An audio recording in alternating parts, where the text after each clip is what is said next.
I'm going to talk about the redesign of the first 3 years of undergraduate medicine in Maastricht. Our intake is from secondary school. Learners are 18, 19 years old, 20 years, and they come into a medical school.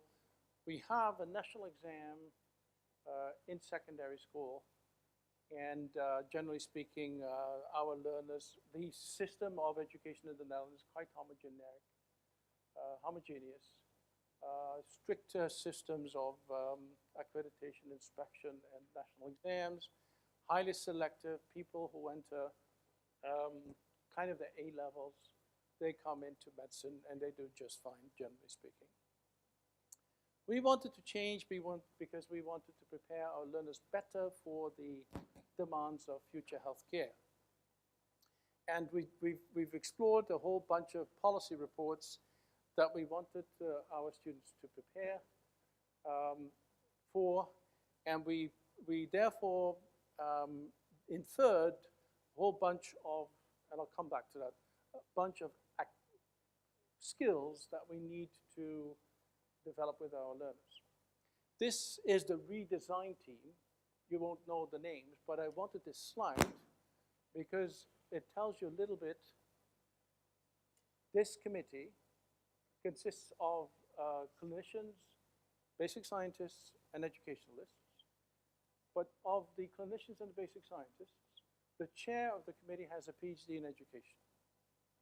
4 other committee members have a master's degree on health professions education. And they were discussing and deliberating, and they have come up with a plan. It was interesting to see because they were discussing each other, debating each other with their education theories. And I thought, wow, I can sit on my hands and see what happens. And I think we couldn't have achieved it without this kind of intellectual input. And I also had a PhD student in the past who showed that what we do as teachers in actual practice is dependent on our belief system. We all have personal beliefs about what is good education and what is good assessment. These are deeply rooted in ourselves, and they are formed through our personal experience.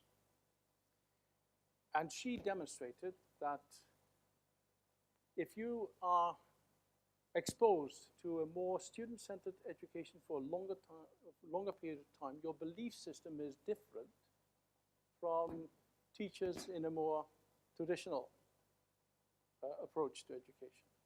So I believe that our state of development is very different from other medical schools. Right? Our zone of proximal development is different than for other schools. Right, so we used a method which is called design thinking to redesign our curriculum. And it consists of an explore phase, an envision phase, and an experience phase. The latter is really important because you have to play. You have to make things very concrete. In the explore phase, we looked at a bunch of changes in the healthcare system. For example, the rapid development of e-health. They changed from intramural to extramural care, educational changes itself. And we formulated a set of skills. So we envisioned that the future doctor should have a set of these kind of skills. I won't go through all of them. But this is an exercise that we really made. And every time when we met, we kept this list of skills with us. This is the complete list. Okay. We were also informed by learning theories. And here are a couple of fundamental ones, like how the importance of contextualization, meaning early patient context as soon as possible, and patient orientation as soon as possible, collaboration, working in groups all the time, constructivism, designing your own learning program, lot of learner control,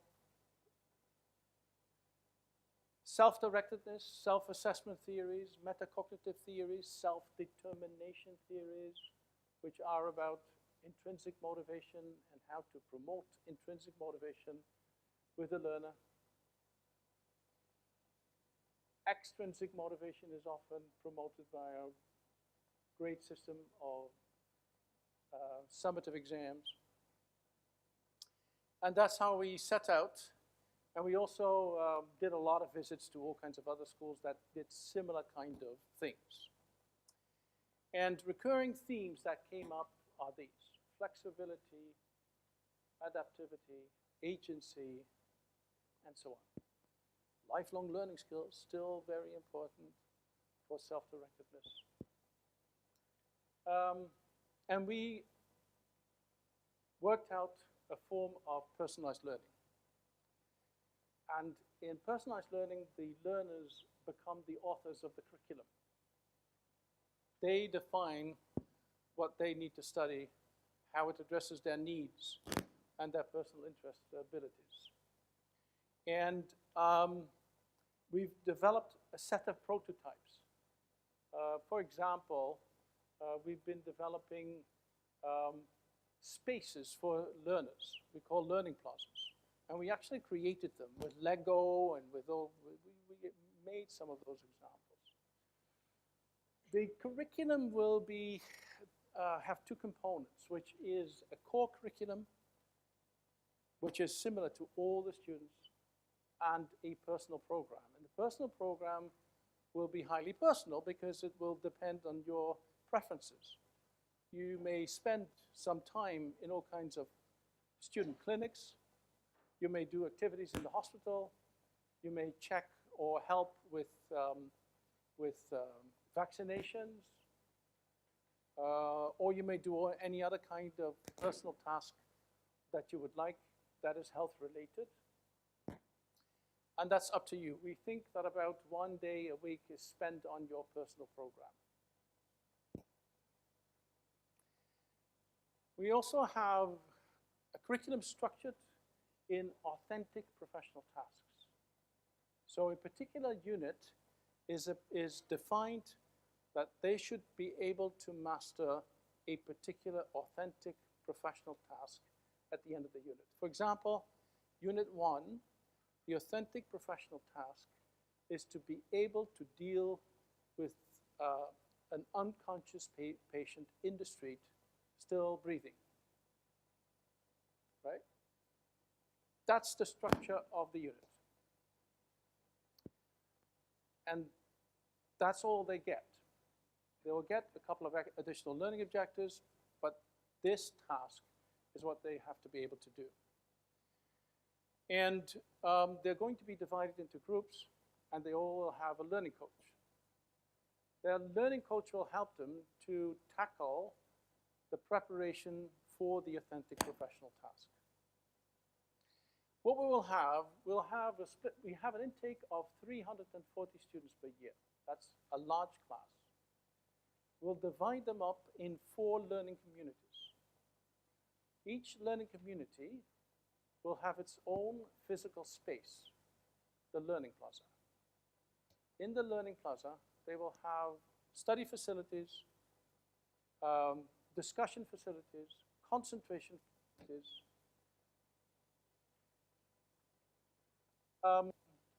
maybe an examination room. They will have some anatomy specimens there. They will have places where they can withdraw with a teacher, because every once in a while there will be an expert in relation to a certain content on the learning plaza for the students to consult if they wish. And then each of the learning communities are divided into groups of 10. That's your learning group. And each learning group will have a learning team coach. The learning team coach will be a regular faculty member, and the coach will not only coach on self-directed learning, will also coach on content. Your coach will be your teacher who will be guiding you all the way throughout the whole year. You will have regular meetings with the coach as an individual and as a group. When you have an authentic professional task, the question is how you're going to achieve this task. And it's up to the learning group to decide how to achieve that learning task. They will set up a learning plan. Once they have a learning plan, it's up to them to gather information, discuss it in the group, discuss it with your coach. But that's it. We'll provide a lot of online learning resources, like the one I demonstrated to you before. But that's it. We won't have separate lectures. There will be some practicals. There will be a very elaborate skills lab teaching program where they can go to the skills lab and practice their clinical skills. But it's all up to the individual learner. It's all up to the group of learners. It's all up to the coach, right? But at the end, they should be able to master the authentic professional task and all the reasoning and the knowledge related to it, right? So here's a learning community that consists of different learning teams with a learning team coach. We have defined our core curriculum, and we will have this parallel personal program. We're working on that at the moment. The assessment is going to be programmatic. At the end of the unit, they will have to perform the authentic professional task. We will observe them doing it, give them feedback on it, and follow it up with a case-based discussion with the learner, which is kind of an oral exam where you ask what-if questions. What if this patient were 20 years older? What if that person didn't breathe again? Right? So that's kind of an observed oral situation. It's not meant for passing, it's meant for giving you feedback. Then we'll have all kinds of what we call anytime assessments. So if you've learned your anatomy and you want to assess yourself on anatomy, go online, find yourself a test. It'll be scored, but it's for your purposes, right? We're not going to use it to pass or fail you. It's just for you. Then we have progress testing. Those are our longitudinal assessments in knowledge. Every 3 months, students get a final exam, all the students, and we monitor their growth in time, right? It's a comprehensive knowledge test. Yeah, let's say it's a USMLE, which we administer 4 times a year for all the students. So in a 6-year program, you will have 24 of those USMLEs. That's a vast amount of information on the learner. We'll have intermediate progress discussions like we have in programmatic assessment, and we'll have committee high-stake decisions. And then all your credits will be given to you at the end of the year, not in between. These are a bunch of different teaching roles. You know, there's a multitude of different teaching roles. Teaching is much more than teaching. That's the essence of this slide. And the kind of thinking that we try to explore is reverse thinking. We don't want, oh, no. We want, yes, but, right? Not yes, but yes, and thinking. And I guess that's where we are at the moment. The next step is that we've designed kind of the content of the curriculum. The next step is that we're going to recruit the learning team coaches. We're going to implement it and start with it in 2021. But we're going to recruit the learning team coaches, and they will be part of the construction of the program itself. So we've made the big outline, but then we'll ask people to work it out, and the learning team coaches will be involved with that, because the learning team coaches later on must have a good overview of the curriculum, right? And that's it. This is what we are thinking about.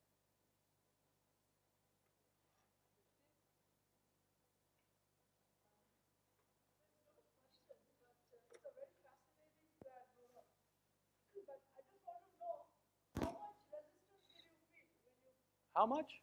Resistance from your staff. Faculty resistance. Well, we have a lot Or everybody accepted, just like that. Yeah, so far we have only very enthusiastic responses. We have a special approach of having co-create sessions. So we organize sessions with the faculty and we say, we're thinking of this, but would you mind thinking along with us about this particular topic? And what we've been doing, part of the design-based approach, we have been creating all kinds of journeys. We've been creating a student journey throughout the curriculum. Okay. And every activity or support that student activity requires. Okay. We've done an assessment journey. We've done an admission journey. And we brought that to the faculty.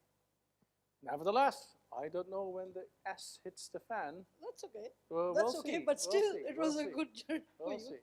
Yeah. Okay, but thank you. Essentially, what we've been doing 40 years of PBL. And we thought it's time to make the next step. That's right? true. Yeah. And this is much more intensified on the basic Skills. foundations of problem-based learning, which is more autonomy. Yeah, the principles are there, but more learner control, more self-directed learning. because when we do PBL here, the primary question the students ask is, how do we know that we are learning the correct way, or we are learning the correct thing? Find out. Exactly. Find out. This will be ruled out here. Find out. They can find out. Ask your coach, do your anytime assessments, do your progress tests. Find out. Thank you. Yep. You mentioned that you're going to recruit the team Learning team coaches. coaches, yeah. Are they not going to come from your faculty? Definitely. They'll come from our faculty. Oh, okay. So I see what you mean by recruit is just to bring them into to work on the details. But it's going to be a significant role that might take up 1 day a week of them. So they really need to make a commitment. To me, this is the essential teaching role, right? Yes, we also have experts in the Learning Plaza, content experts, but I wonder how much they are going to be used. Because I remember in the old days with PBL that every tutorial room had to have a phone because the group needed to call the expert if needed. They were never used. Can I have it? Coming in. Okay. This is about, in this program, it's very enthusiastic, fascinating. This program looks like if the students are going to be the authors of the curriculum, right? They will determine the theme and everything learning. Teachers training, faculty training is also important. Since the students are inducted in this system as an author of the curriculum, my question is that how much are they taken through learning on learning? I mean, how best adults can learn. We spend a lot, we invest a lot on faculty training, on learning theories and all. We ignore the learners. Learners are hardly taken through curriculum about how best they can learn. what is the metacognitive skills, for example, and all. So how much do you are going to invest on students learning on learning? We're going to invest in that because we're busy working on a scaffold for how to define the content of the curriculum in preparing for the authentic professional task. And we're going to provide a scaffold, let's say like a new 7-jump exercise, which is also a scaffold. And we're preparing one specifically for this curriculum. So we're going to invest in that for the learners. We haven't developed it completely yet, but we have first initial ideas.